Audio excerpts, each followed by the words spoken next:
the okay, great. So this is class two.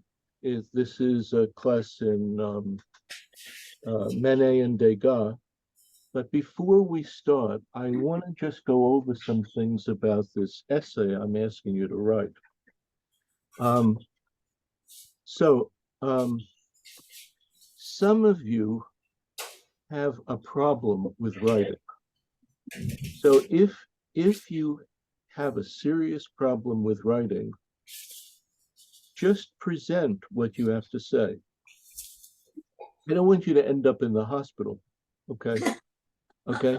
But really, I think it probably has to do with the people that you studied writing with in elementary school or high school.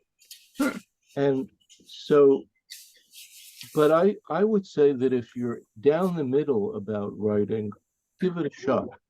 Give it a shot. And I think it's a great way to understand what you think. Okay. And it's a great way to incorporate different threads into what you think. If you don't want to write and you don't want to participate, I I hope that you would come and listen. Okay.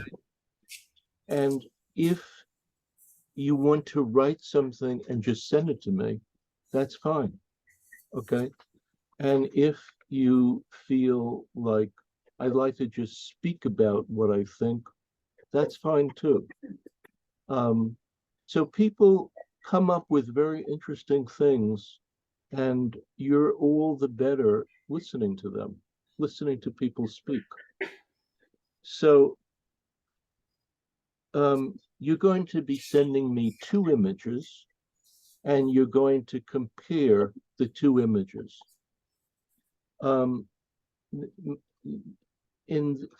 this semester, I am not super gifted with tech work, tech ideas.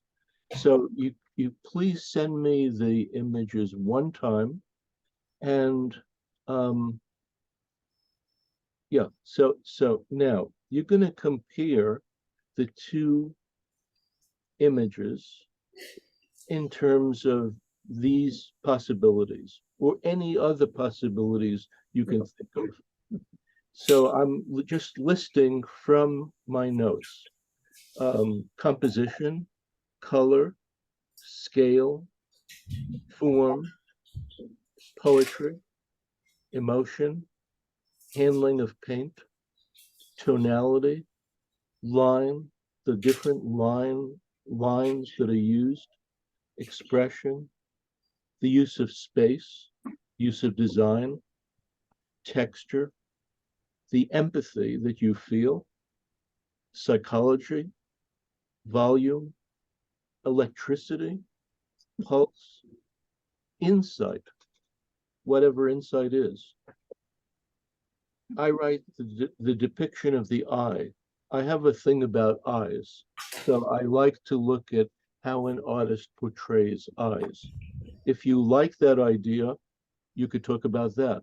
But I like that. Drawing, mood, portrait, the heat of the heat, the temperature of the painting. Do you have a question? Do you have a question about this? Oh, one more thing. You're going to write 10 to 25 lines, and you have to pare it down a lot. So generally, really good writing is tremendously pared down. So you have to pare it down to 3 or 4 minutes, more or less. You should send the images if you have them sooner, okay? And then you can write, and you don't have to send me what you write. You can if you want to, but it's not necessary.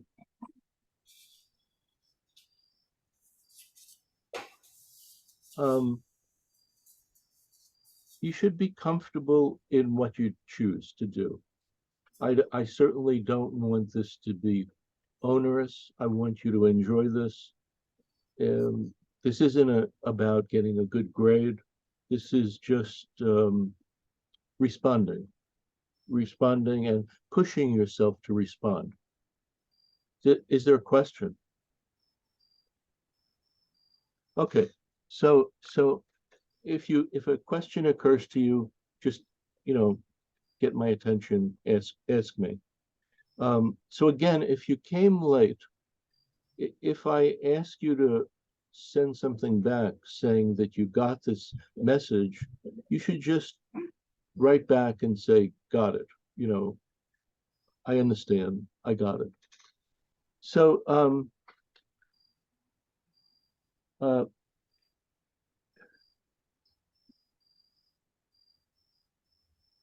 I have some notes about Manet-Degas. And so Manet, his dates are 1832 to 1883. And Degas, who was a little younger, his dates are 1834 to 1917. This is amazing, 1917. So Degas outlives Manet by 30 plus years. Yeah. Okay. So this exhibit is really, this exhibit is at the Metropolitan Museum of Art. It is a spectacular exhibit and very thought-provoking. You could ask a lot of questions about it. Fascinating exhibit. If you go, you should go on the early side. I think it gets too crowded, very crowded. I got there about 10 to 10, a quarter to 10, 10 to 10. I got in there about 10 after 10. I was in that gallery. I would say in the next half hour or 40 minutes, the gallery filled up with people. So I would suggest getting there early. And I also would suggest going there soon because then you could see it again. It's not good to go at the end because if you like something, you can't see it again. You just can't see it, period. But this is really quite striking. Many of these paintings come from Paris, from the d'Orsay Museum in Paris, and from all around Europe and France. So this is an exhibit, if you loved art, you might travel to Paris to see this exhibit. So if you're located in New York City, you're saving all that car fare, all that plane fare by just going. Um, so, okay, so then here's some random thoughts about the show. The first thought that I had is, should the exhibit have been called Manet-Degas, or should it have been called Degas Manet? That was my first thought. Or it could have been called Manet-Degas dash Degas Manet, but that would be too long. So they chose Manet-Degas, and I argued with myself about it, thinking that I would have chosen Degas Manet. But Manet really comes forward. And the very last part of the exhibit is predominantly Manet. So when I show you the images, I added some for Degas, which could have been shown in this exhibit. Okay, there is a point in the exhibit where you can stare at a very large painting of Degas called the Bellelli family. And to your right, through a hallway on the very next wall, you could see Manet's painting Olympia. So at that point, you're at the axis between two major paintings. The Bellelli family, which is a family that is related to Degas, and Olympia. And the theme of the exhibit basically is right there, right at that point. The two artists were called. It's an interesting word. It's not a word that I would think to use, and it's not even a word that I think has been in use, but have been called frenemies. Frenemies. Mhm. So um, uh, they were both very good friends and rivals. Okay. And that sometimes happens. Maybe it happens more with men than with women. That would be an interesting conversation. I would love to pursue that, but I think let's leave it for now. Um, so, why would they? Why did they have a falling out? Um, Degas did a painting, which is actually in this exhibit, and it is a painting that he presented to Manet when Manet got married. And the marriage is kind of an interesting marriage. He married someone that lived somewhere else, and he had known for 9 to 10 to 11 years. He had a son already that was 9 years old. He married this woman who was a pianist. So Manet, Degas gives Manet this painting, which shows Manet leaning on a bed or a couch, and to the right, supposedly, is his wife playing the piano. Then Degas goes to visit, and Manet took a razor blade and cut out the picture of Madame Manet, cut it out. And so the right-hand side of the painting is missing. Okay. Degas, who has his own issues and his own portiere, he gets very worked up and annoyed by this. He takes the painting and walks out of the house with this painting. Then he goes back home and he takes a painting of Manet, a still life, and he has the painting returned. He has the painting returned to. I'm sorry. Just someone should mute their machine. He has the painting returned to um, to Manet. Um, so so the two artists are have different personalities and different directions. Manet is more out there, more a force, and Degas is more diffident, more veiled, more reserved. Um, in terms of modernist directions,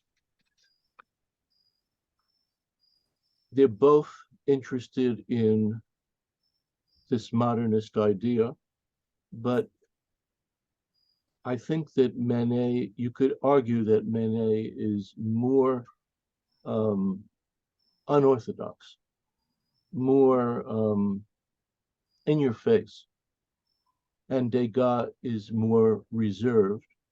but both of them are interested in showing contemporary life. This is not mythology. It's not art history. Both are more interested in showing contemporary life.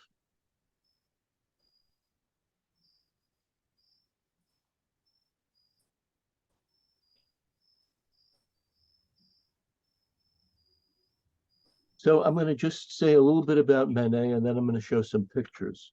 Um, the main picture of Manet is a spectacular painting of Olympia, which was a woman who modeled for him. And this really pushes against the tradition in fine arts. So this is a very contemporary woman, possibly a courtesan, and she is not back in the painting. She is very frank and very in your face. This painting has been compared to a painting by Titian called The Venus of Urbino. And I have an image of that, so you'll see why they're compared.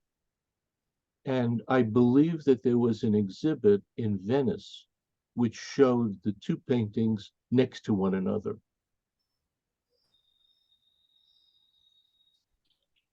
Manet's paintings are kind of flat, not totally flat, but a little more flat than traditional Renaissance paintings. Many of his paintings are completed alla prima. So alla prima, Allaprima. So alla prima means at one shot, at one sitting. So the painting is painted wet in wet, wet in wet. So the paint just sort of hangs there. It just sort of hangs. And it's an interesting way of painting. It is not the way Degas paints. And frankly, I don't paint like that either, but it's a certain way of painting. Okay. One of the most remarkable paintings of Manet that's in this exhibit is a painting of Zola, the writer Zola. It's a very, very interesting painting, and it shows Zola sitting with different reproductions nearby, reproductions of different things that were important to Zola.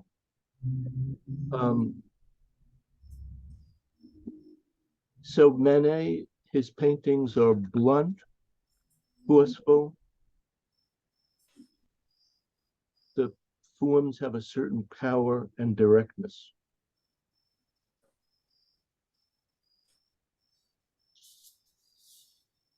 The other painting that I included, although it's not in this exhibit, is a painting called Luncheon in the Park. There is a study for that painting in this exhibit, but the actual painting is not there. So this is a painting, I believe, where that same model for Olympia is in this painting. The painting shows a luncheon, and in this luncheon, I believe there are one or two women nude and two men fully dressed. But it's not just that they're fully dressed and nude. It's not a mythological painting, and it's not a painting from the past. This is very contemporary and very alluring. It is there in the. Yes. I think it is in the exhibit. No, there's a study for it in the exhibit. Oh. Who's that? Okay, that was Carol. I think there's a study for it. The actual painting is quite big and really worked out. It's not, I don't think it's in this exhibit. All right, The so one I think you're thinking of is called Déjeuner sur l'herbe. yes, I can't Correct. pronounce it. That's a different one. Yeah, I can't I pronounce can't that. either. So I called it Luncheon in the Park, which is another title for it. All right, let me see if I could do this thing here, and we'll look at these pictures. Oh, okay.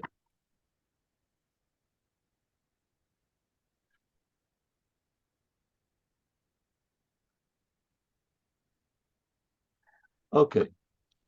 So, um,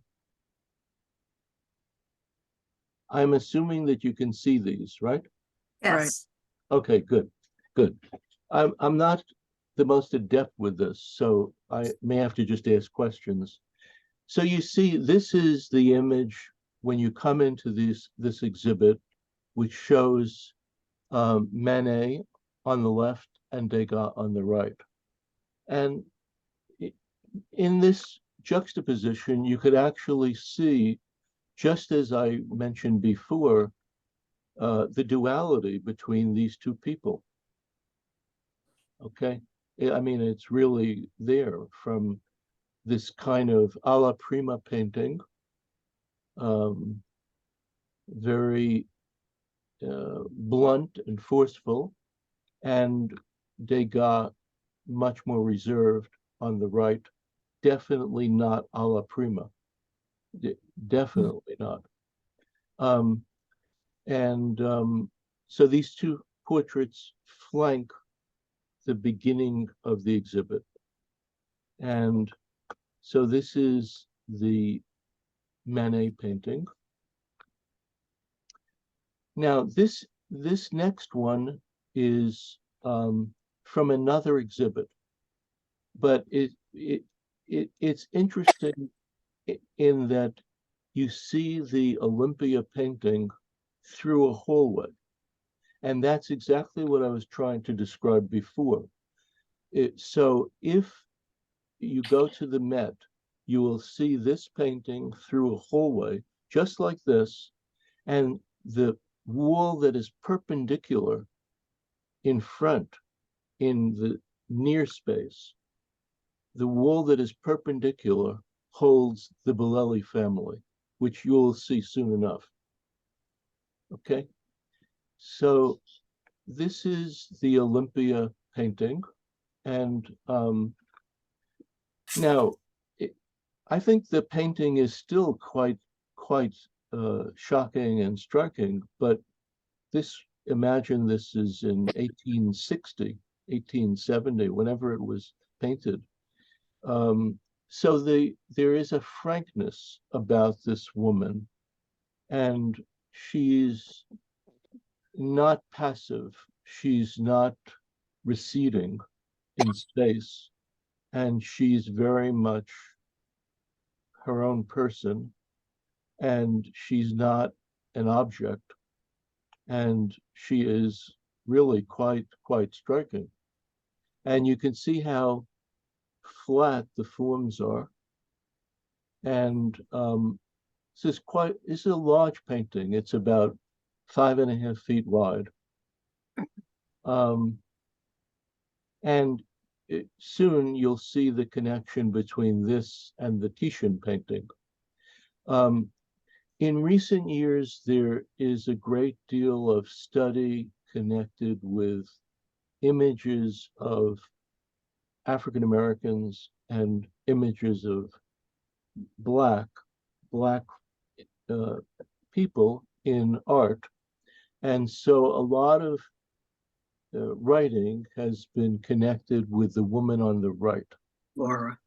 Okay, and that's interesting. I think some of it is a little overdone. I think this is clearly about this woman, Olympia. Um, so this is a detail.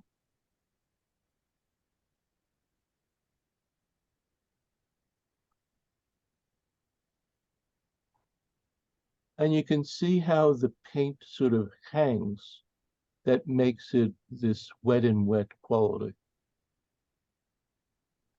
Now here's the Titian painting. So you have to imagine the Titian on one side and Manet on the other side. It's quite striking, actually. Yeah. And you could see that the rendering in the Titian painting is much different. This is very rounded up.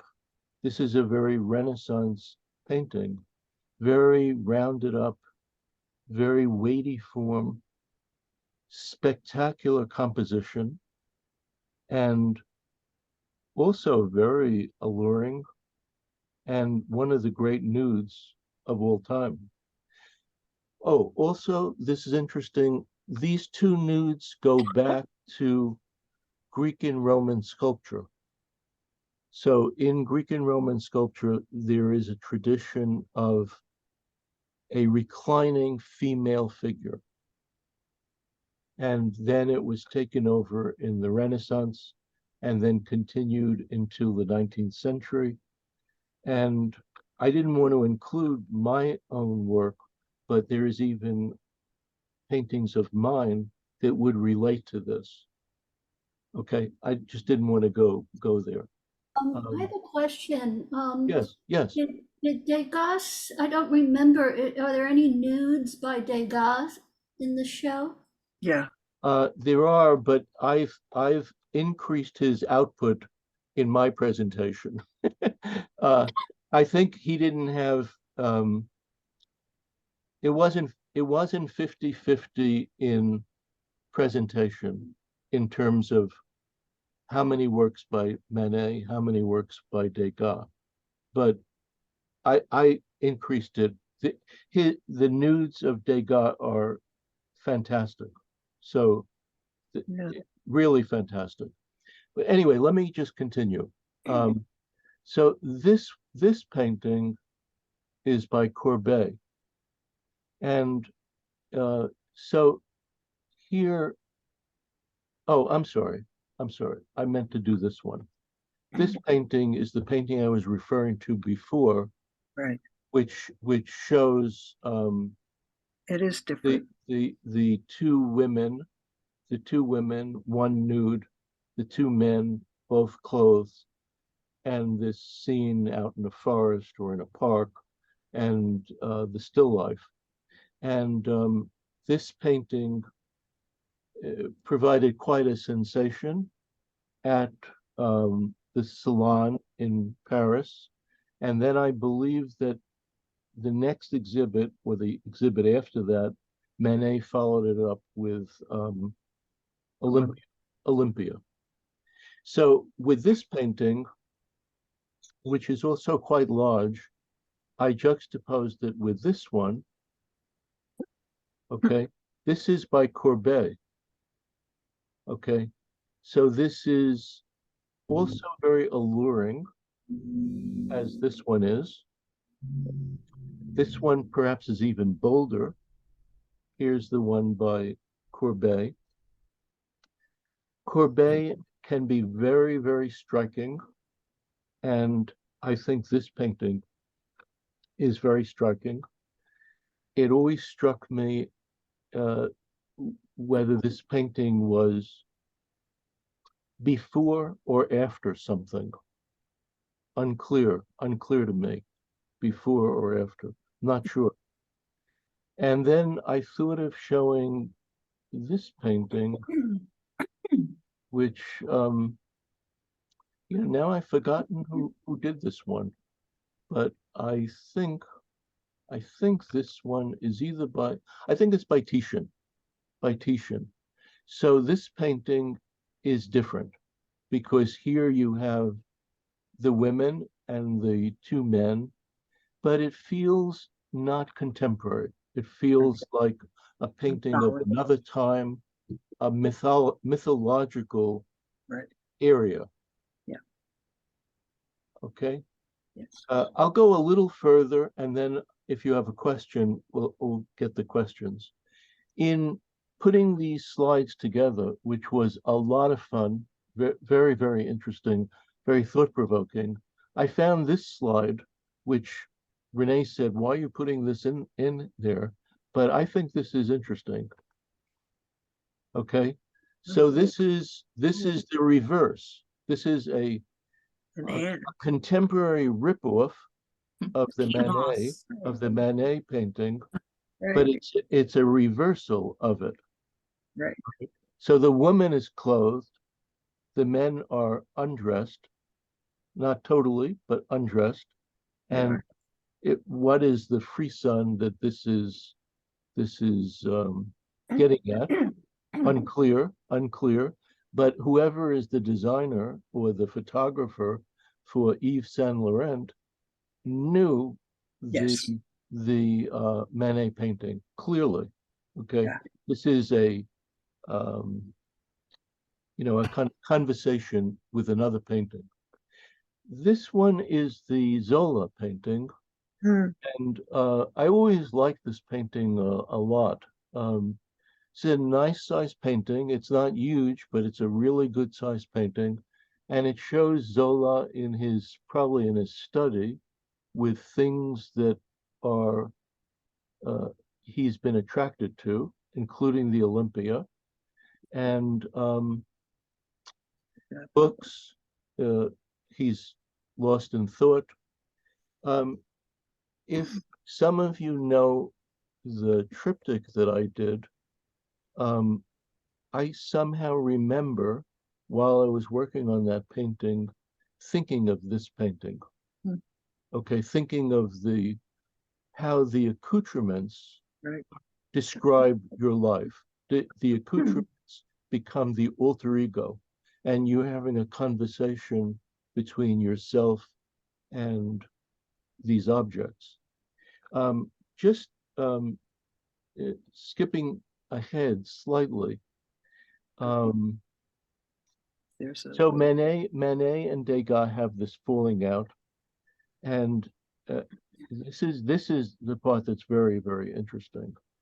Manet passes away, and shortly after that, Degas his finances have increased, his capital has increased. So Degas starts collecting art. And this is the most perverse part of this, is that who does he collect almost the most? Manet. Now, this is amazing. They're frenemies. He collects Manet's paintings, drawings, prints, okay? And it's a very interesting thing to do. Plus, when Manet passes away, the Olympia comes up for it to be purchased by either the Louvre or the National Museum of France, what became the d'Orsay. I can't remember the name of this place. And who should chip in for the purchase by the State Museum of France, but Degas? I just found that fascinating. Also, in a similar manner, I ended up buying the catalog for this exhibit, and right next to the catalog, there was a book which I had heard of, which is called The Art of Rivalry. And this book is written by Sebastian Smee, S-M-E-E. Now, I know this writer. I don't know him personally, but I have some communication with him, minor. But I know this writer because he's written a good deal on Lucian Freud. So I was preparing for this class, and last night I remembered that I had this book. So he lists four sets of rivals. He lists Freud and Bacon, Jackson Pollock and de Kooning, Matisse and Picasso, and the fourth one is Manet and Degas. So I started to read this last night, and I read the whole thing, the Manet-Degas, and this is very well written. It is like brilliant. And it's a very interesting description, and it's a kind of writing about art that gets close to literature to almost a novel. It's so interesting. Okay, so the next picture of Manet is this one. Um, and I think that this picture is in the Courtauld Institute in London.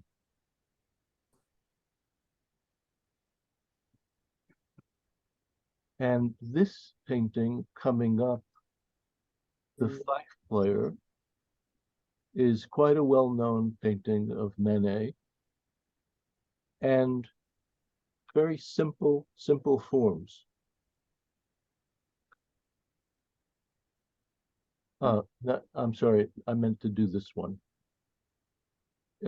So when I was a student, I was very taken with Manet, and I remember being very taken with this painting and thinking that this was a very interesting way of painting, very fresh and bold and so on. And as certain artists have grown their stock in my eyes, Manet somehow went down. Uh, it it it it didn't satisfy me enough, and it seemed a little simple. So, but seeing this exhibit has revived my interest in Manet, and I remember looking at this and thinking, wow, this was a painting that really meant a lot to me. Um, so that's interesting, the way your response to art changes, and it changes. The art is the same, but somehow you see it differently. Um, this is a very interesting painting of Manet. Sorry, I meant this one. And again, it's painted quite a la prima, wet and wet. So the paint just sort of hangs there. Um, this is a very good example of a portrait of Manet.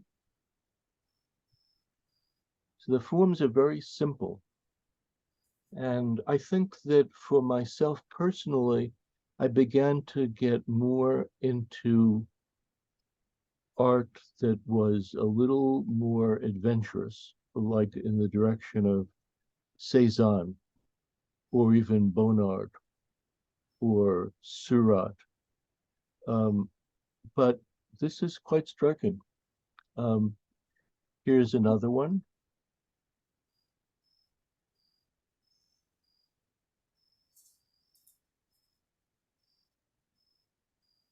And another portrait. I'm sorry.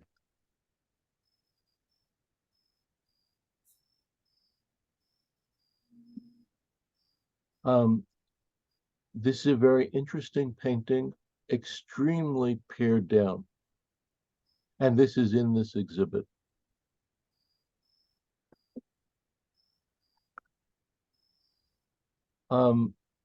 Manet does a number of still lifes, and I wanted you to see examples of a few.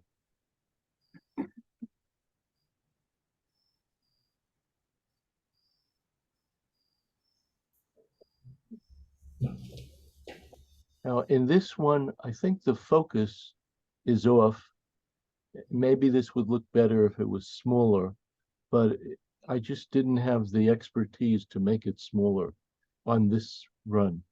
But this is very typical of still lifes of Manet.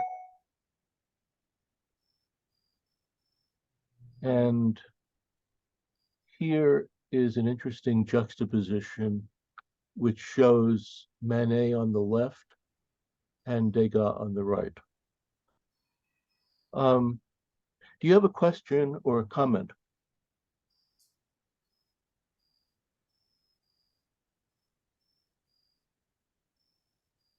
Okay, so then I'm going to go on to Degas, and I'm just going to go back to, if I can.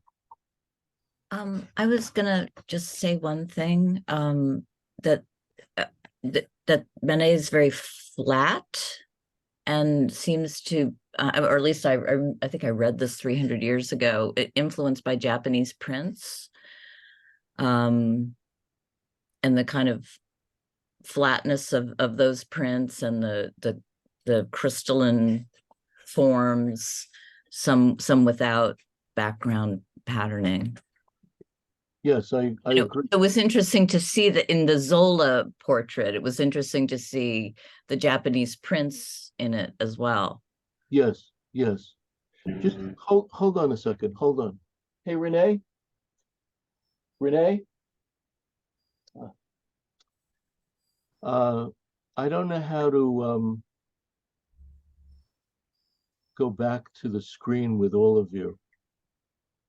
Oh, Renee, how do you go back to the screen with all the people? You don't want to share anymore? Yeah, I want to just go back. Go back to all of them. You don't want to screen share anymore? Yeah, no. No. Oh, I see. Okay, okay. And yeah, okay. So, do you have a question? I'm glad I could see you. So, or a thought. Say, could I ask one or two people? I thought I'd ask Reagan. Do you have a question or a thought? No, really, I was just thinking of the Japanese prints and Yeah. No, it's fine. I just it's willy-nilly. It's yes, no, willy-nilly. I understand. Very Okay. willy-nilly. Okay. Anyone? Okay, so let me go on to Degas, and then I can do that again. I can do the screen share. Yeah, I can do it. So the first thing I would say about Degas is that he is a great draftsman. He combines a sense of art and art history with an exploration of contemporary life.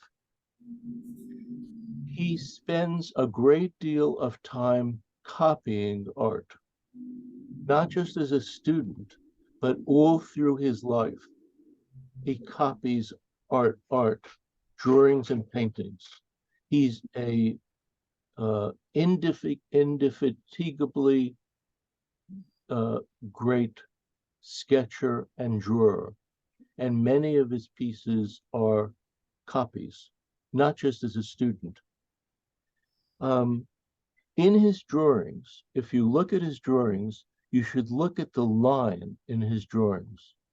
I don't have a good examples of that because I didn't think that that was the purpose here. But the line varies and moves and has a flow to it. He is a line maniac. The Bolelli family is beautifully juxtaposed with Olympia. Now, this is something I thought of. It's not in any book, but this is something I thought of regarding the Bolelli family. This is an amazing painting, the Bolelli family. And he never does another big painting again after that painting. All of his paintings are smaller, offhand. I don't know if askance is the right word, but definitely offhand. It's not an attempt to do a great major painting. It stops with that painting. And that painting was not received well. at the Academy's exhibit. He brings the painting back to his place, his studio. He rolls the painting up, and the painting basically disappears until 1 year after he passes away. So the painting is in his studio for about 50 years, rolled up. This is amazing. This is amazing. And it's interesting that the response of people affects an artist like Degas. It doesn't make sense to me. Okay. In other words, Manet has a response to critics, which is sort of like that. And Degas does this painting and then stops.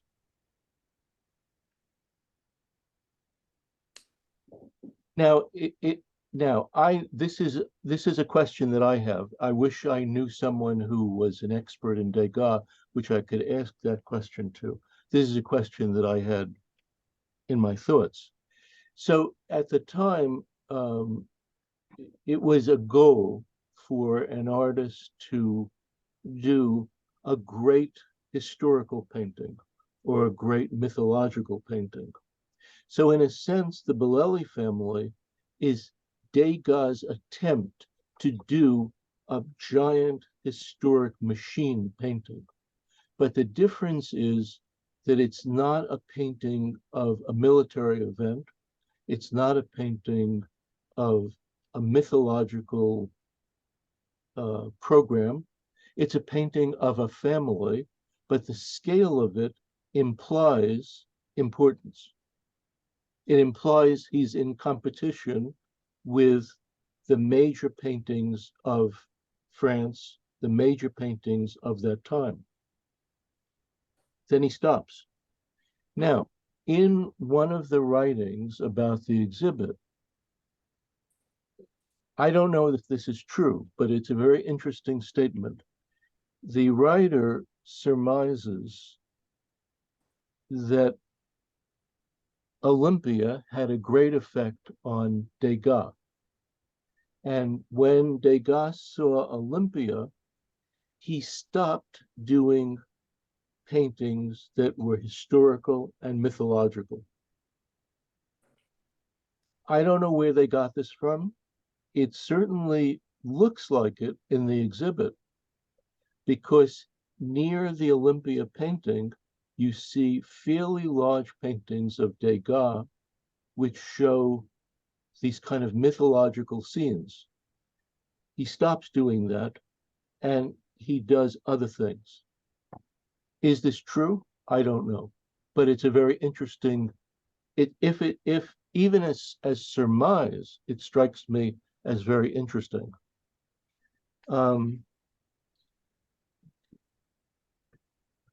Okay, further on in the Degas section of this exhibit is an amazing painting called Interior, which I have a picture of. And so this painting, it could have been juxtaposed with Olympia. But the problem with this painting is it's very, very quiet. It's very interior. It's very inside your space. So it doesn't have the blast of Olympia. When I was putting together the slides for last week, I had Interior as Degas' example. And I was talking to Renee, and I said, you know, I have a second thought about this. What do you think about this one? I said, you think Interior, or you think the Bellelli family? And she said, definitely the Bellelli family, not Interior.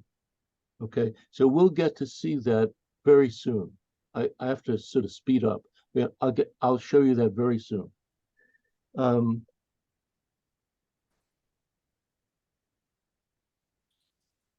Okay, so Degas' drawings are very striking. And the drawings that he does of Manet are stupendous. These are drawings which are like 10 inches by 8 inches, showing Manet sitting or leaning against a wall. You name it. These are as good a drawing as is possible to do. Literally, as good a drawing as is possible to do. And if you were putting together a book of great draftsmen, you would have those drawings in this book. So Degas believed in drawing, and his drawings, his idea of drawings comes from Ingres, okay? And Ingres was the original line maniac. So he was crazy about line, and there's a nice quote from Ingres, where he says to some young artist, draw lines, that's all there is, just draw lines.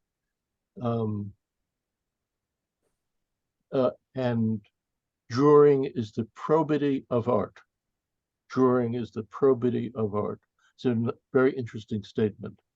And not something I read, but something I know is Ingres believed in drawing, and he said that it took him 25 minutes to learn how to paint and 25 years to learn how to draw. Now, this is a really ridiculous statement, but it's full of a kind of aristocratic quality. It took him 25 minutes to learn how to paint. Those paintings are pretty good. And it took him 25 years to learn how to draw. So Degas does a series of nudes for one of the national exhibits. He just does these nudes on and on for this exhibit. And they are amazing. And I think there's only one in this exhibit. So I'm showing you more than that. So my question is, do those nudes reach back to Olympia? In other words, was he thinking of Olympia when he did those nudes?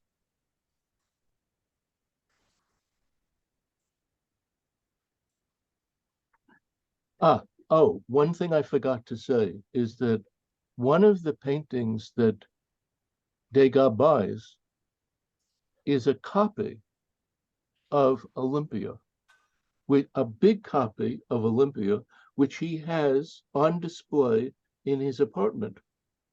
Okay, after they're falling out, he buys this copy of Olympia, displays it in his apartment, and the copy is by Gauguin. Isn't this amazing? I think this is just amazing. This is what friendship is, and what enemies are, and what frenemies are. It's really, really stupendous.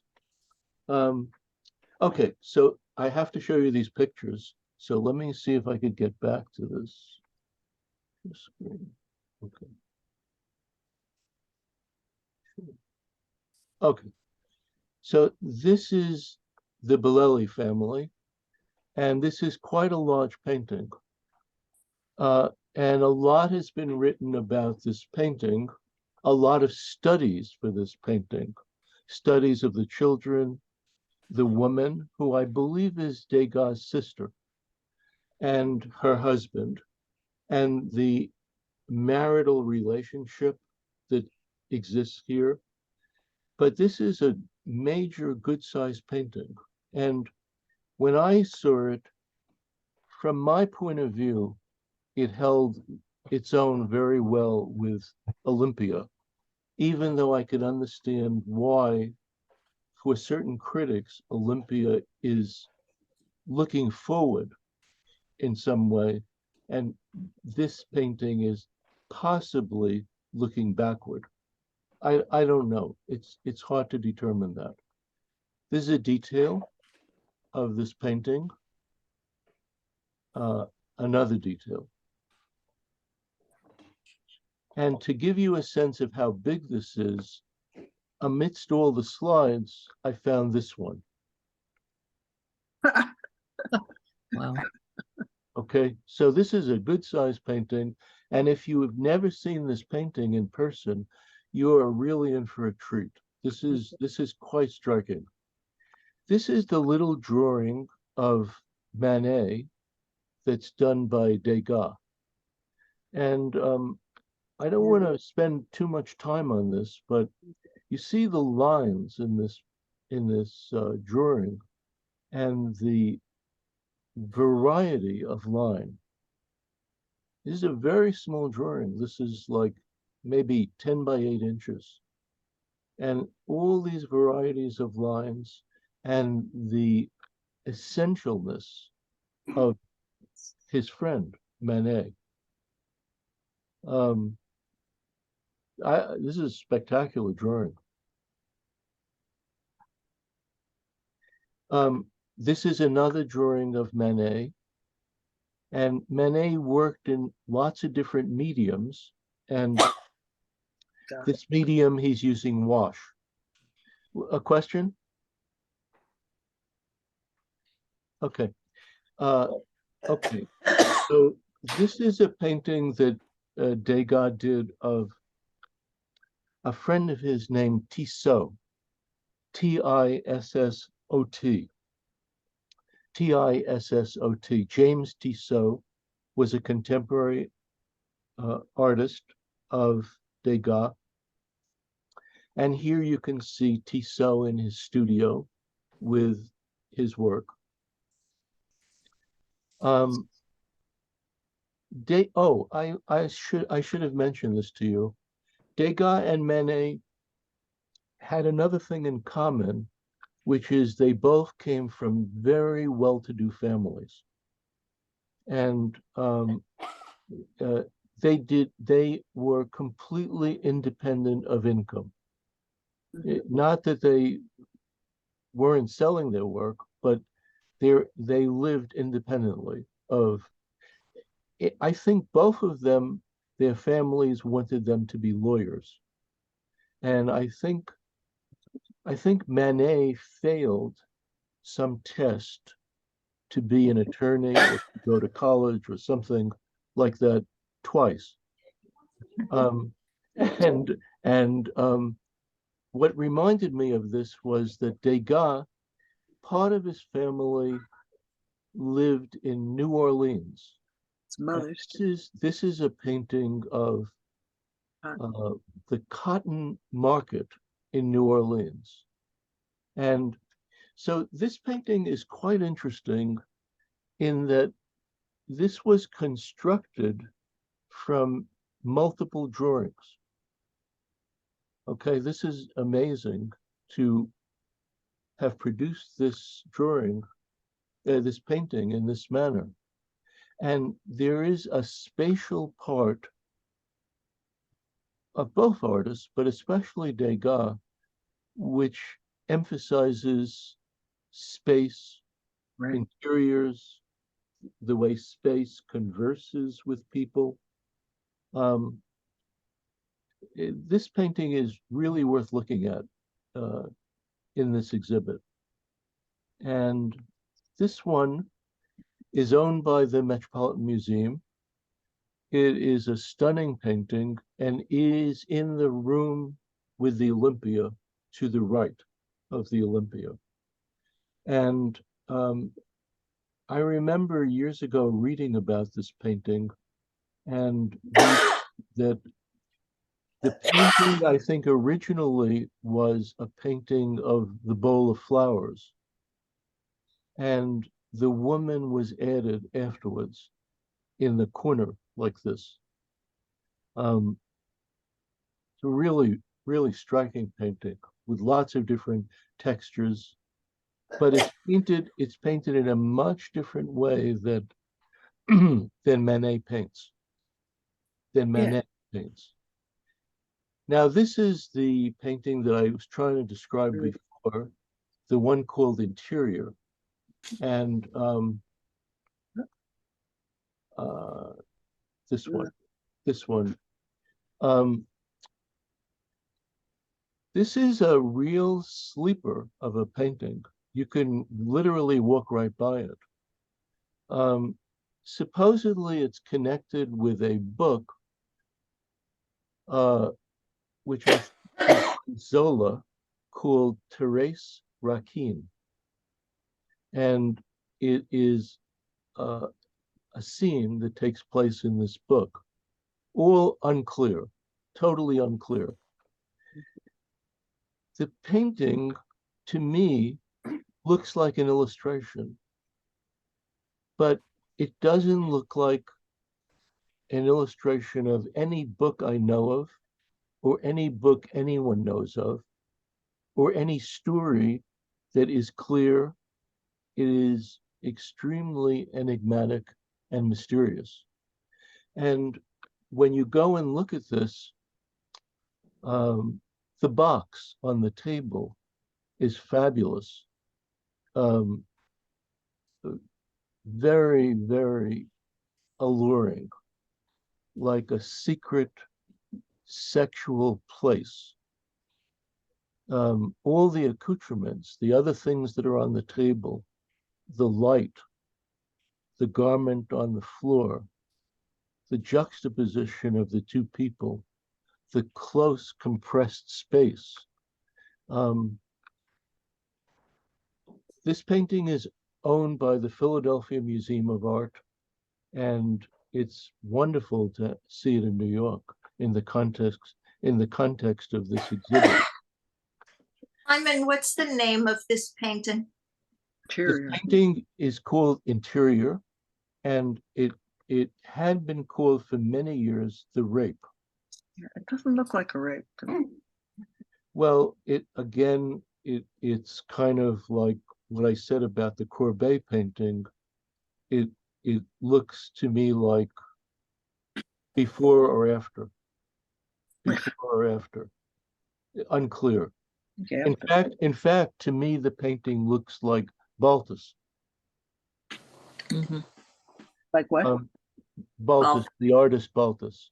Definitely. Can't seem to get these Definitely. pictures to move. So let's see if I can do this. Oh, okay. Okay, I got it to move. So do you have a question on this one? This is a sleeper in that people could walk right by this. It doesn't have the punch of Olympia, but I thought this was seriously impressive. How large is it? How big is it? I would say about 30 by 40 inches, or maybe a little smaller than that. It's not a big painting, and it looks like what one might call a genre painting, or one might call an illustration, but illustration is sort of a pejorative term.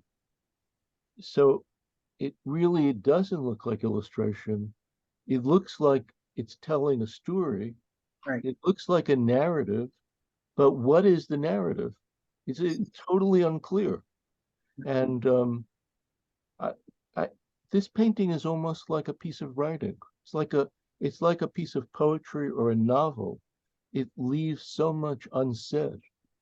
It says so much and it says so little.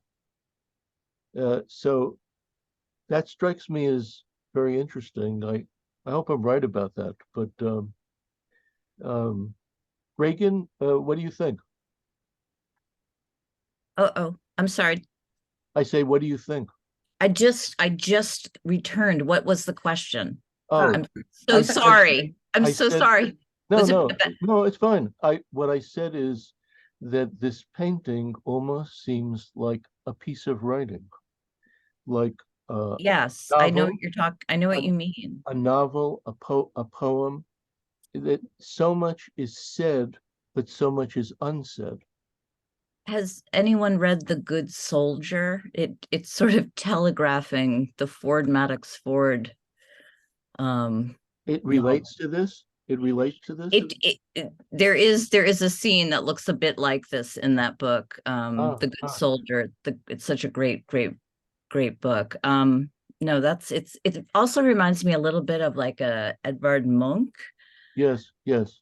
Also, Balthus. and Bal- Balthus, definitely. Uh, um, I don't know if you were here when I started talking about this, but I mentioned that supposedly this is a scene from a book by Zola called Thérèse Raquin.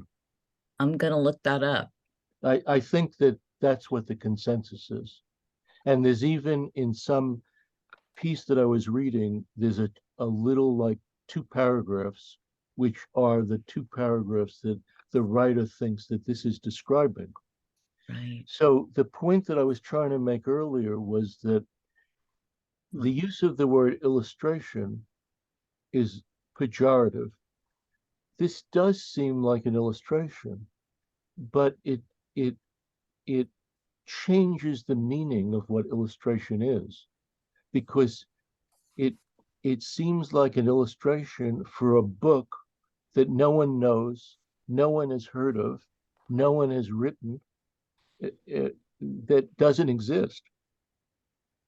I don't know. I could go on for this for a while, but I hope you see this. I think it's very striking. There's also a little bit of like Vouliard happening, or is it just the wallpaper? It's just the wallpaper. Okay, otherwise nothing. Okay. This is very dark. I'm just thinking of the one of his sister kind of being sucked into the wallpaper. Oh, maybe. Just a Maybe. tiny touch. Yes, maybe. And if you were gone when I was speaking about this, the whole sexual part of this is very, very striking, Yep. especially the table and what's in the table. I'm sorry, not what's in the table, what's on the table, The box. in the box, on the box. Anyway, so this is another painting by Degas, and I should have juxtaposed this with a couple of Manet, which is in the exhibit, so you'd see the way they paint is quite different from one to the other. And this is the sister of Degas.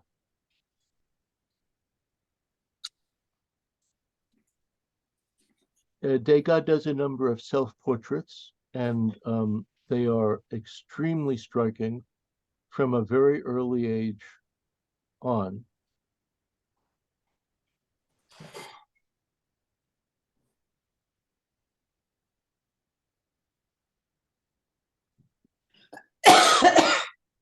This painting is in the Clark Art Institute, and this painting is tiny. This painting might be 7 inches high. It's the size of a postcard. A very stunning painting. Very veiled, very back. His personality is back.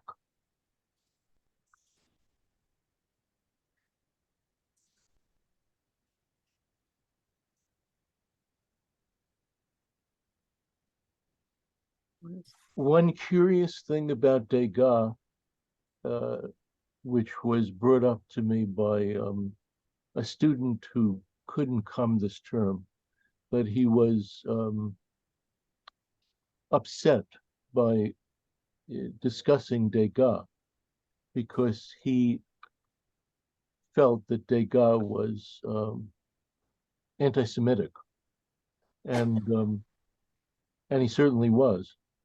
But the curious thing about this, well, there's a number of curious things. The first one is pointed out by my son-in-law, who is not Jewish who said to me that in the 19th century, all of these people were anti-Semitic. Okay, so you could eliminate all the art. But the second thing is, if you look at these self-portraits, he looks so Semitic to me. Yeah. This one almost looks like myself at the age of 20.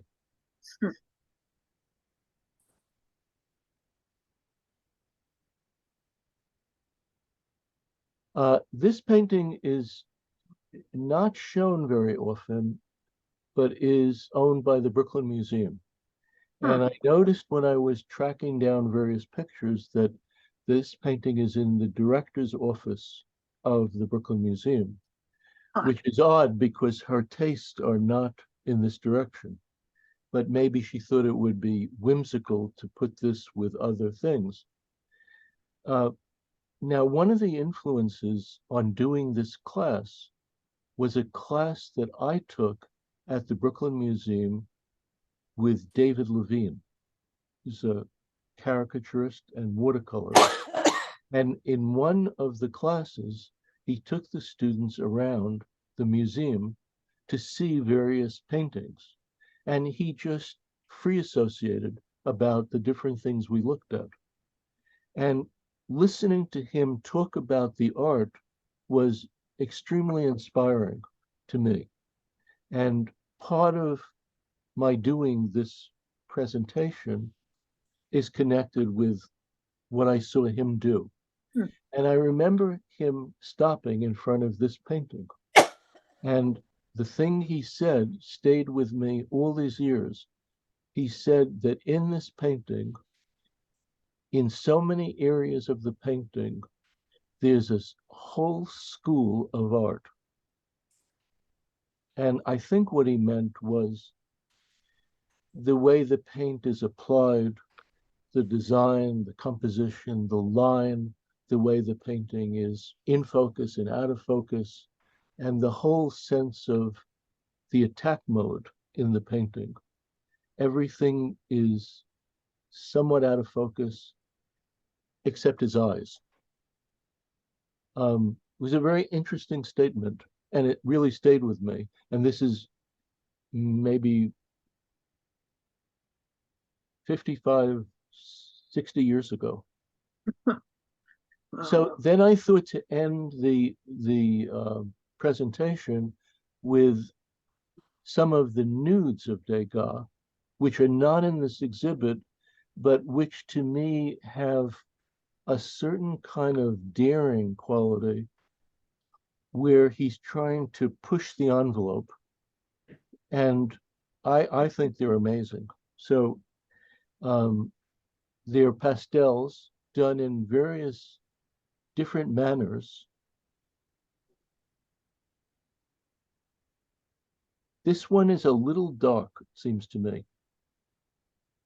There's one nude of his in the exhibit, and it is with a shallow bathtub. I don't remember which one. I think it's this one. It might be that. I'm guessing, but I think it's this one. Yeah. Oh, that's great.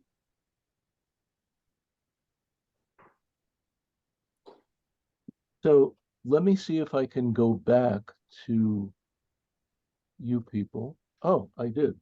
And this is what I'm going to leave you with. So the writer that wrote this book, The Art of Rivalry, wrote a review of this exhibit. And he ends the review with a poem. Okay.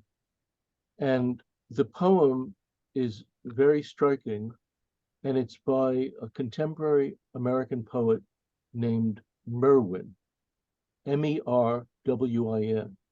So the poem is called Separation, and it's by W.S. Merwin.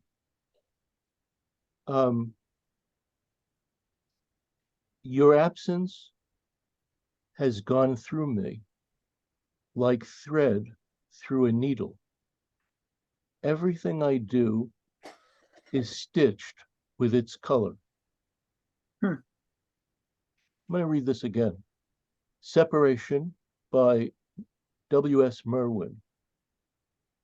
Your absence has gone through me like thread through a needle. Everything I do is stitched with its color. Wow. So as I would say to my wife, I would say, was denkst du an? Meaning, what do you think? Mhm. Any questions, thoughts, or anything? I keep thinking about Harold Bloom's idea of the anxiety of influence. Yes, yes, well said, well But, said, you know, extremely well said. between writers, and obviously it's happening between painters. That's beautiful. Um, I don't know if you can follow this, but what Reagan is saying is something I just actually learned of in the last year. A book by Harold Bloom in which a writer writes in response to another writer, and that other writer may or may not be alive, but that writer is having a conversation with this other writer, Yeah. a frenemy. And then at a certain moment, you have to kind of kill that relationship Yes, yes, in order to become your own artist. yes. But isn't it interesting that Degas bought all these Totally. Manet paintings? He didn't shut him out. It's like calling Dr. Freud, you know, it's incredible. Yes, yes. And now I did not know before this exhibit this extreme rivalry. I knew that there was something, but that adds to the exhibit, frankly. Any other question or thought? I would say this. I couldn't make up my mind. I was thinking for most of the time I was there. I was thinking Degas Manet, and then when I got to a certain room, I thought Manet-Degas. then when I left, I thought no, Degas Manet. And then when I came home, I thought when I was looking at the Olympia, I thought Manet-Degas. And then I thought, well, what the fuck is the difference? What's the difference? Really? I mean, what's the big deal? That's right. Simon, did you ever think Manet? No, because I didn't, but I could have. Yeah, that's a good point. I never thought Degas because No. I could see why people think Degas is looking backward a little bit. Yes. Manet is looking forward a bit. Mhm. But Degas is very complicated. Yeah. Very complicated. And interior is This was so much more of Degas than I knew, I mean, there's so Really? much of Degas we know of, his dancers and everything, but this really informed me tremendously about really. Well, you must have missed, there was a very large Degas exhibit, huge catalog, one of the biggest exhibits I've ever seen. And they had all the different periods. And it was two big rooms of nudes, which are simply amazing, simply off the charts amazing. But I think that the Olympia and the luncheon in the park elevates Manet a lot. The drawings of Degas are just simply sensational. It's like you can't imagine someone drawing better than that. I mean, that's really striking.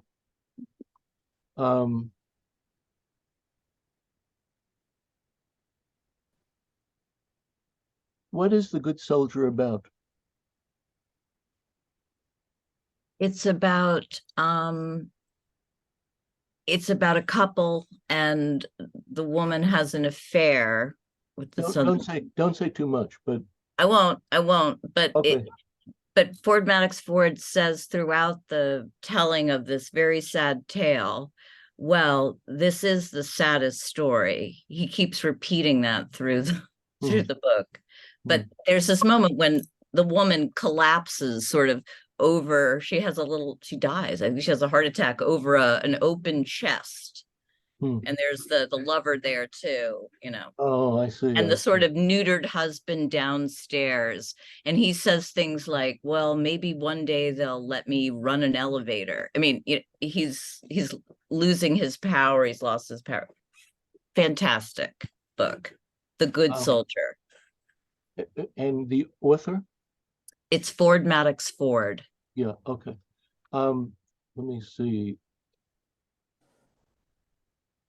Okay. Oh, okay. I have two messages. Okay, I got those. Reagan, did you know that poem?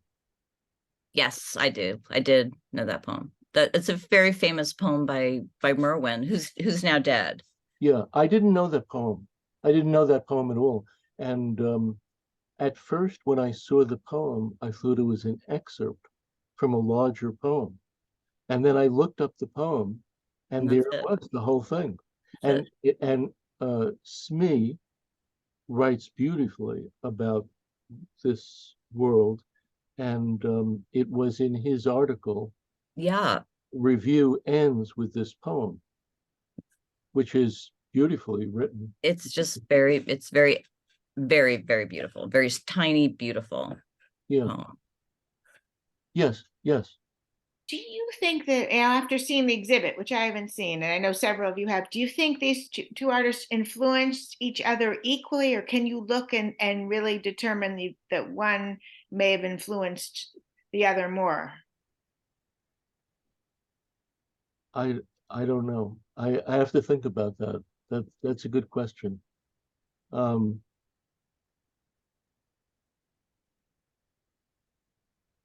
I think influence could mean stylistic, or influence could mean he did it better. I want to do it better. I should push myself. So the stylistic part would be maybe the cadence of the way the language is written could be copied.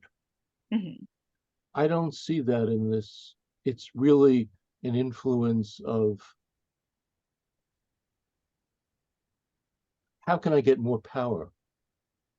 And I think you could also almost make the argument that Manet pushes Degas. The descriptions of Manet are of a more charismatic personality, someone who was more social, more out there, more gregarious.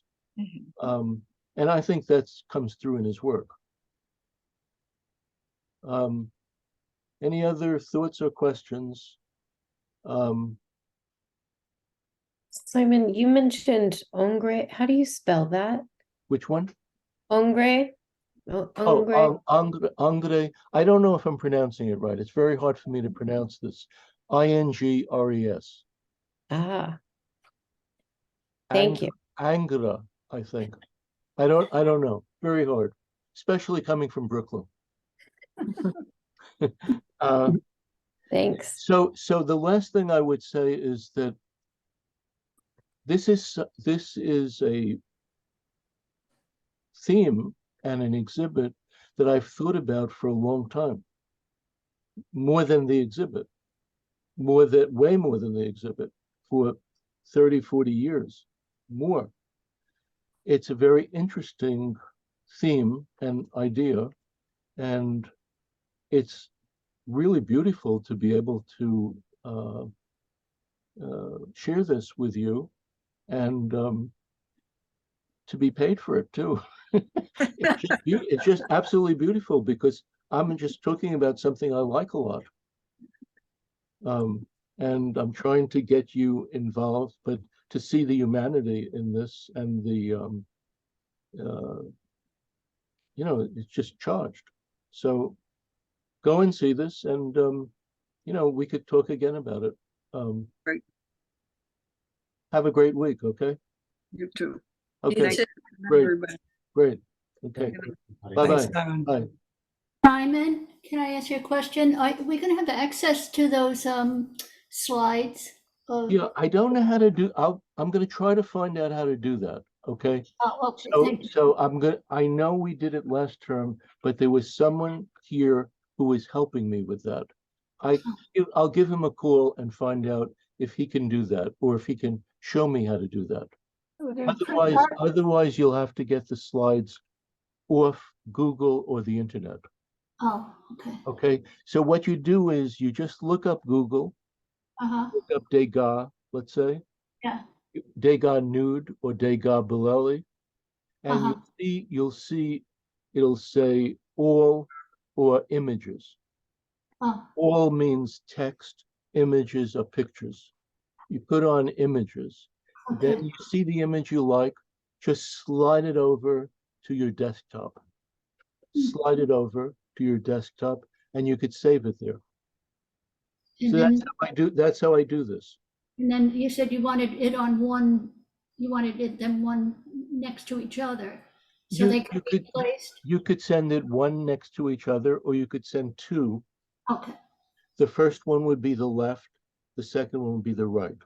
Oh, okay. Okay, so you're kind of describing a choreography between the two. Choreography, did you say? A what? I didn't hear that word. In other words, you're juxtaposing two images that are choreographed one to the other. So you're trying to kind of describe that.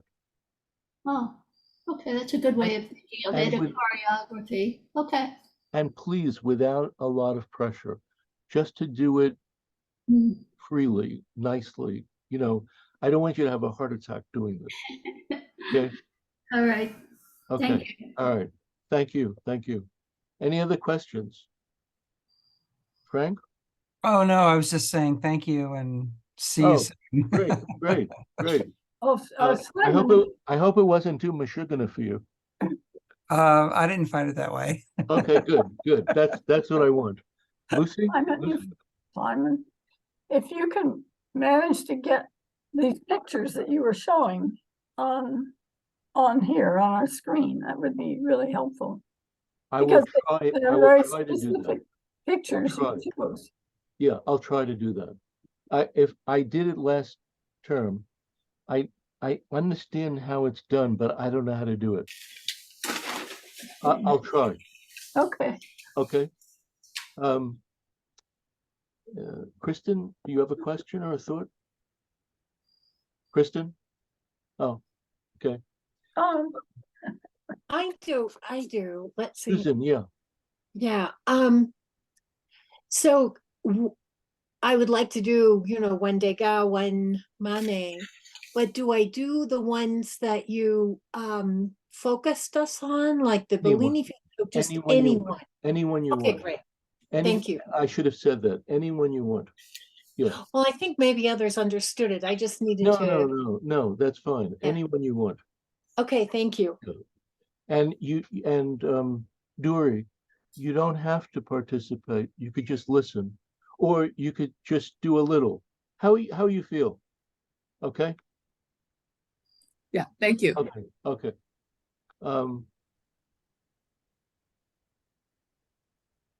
So Cynthia, you follow?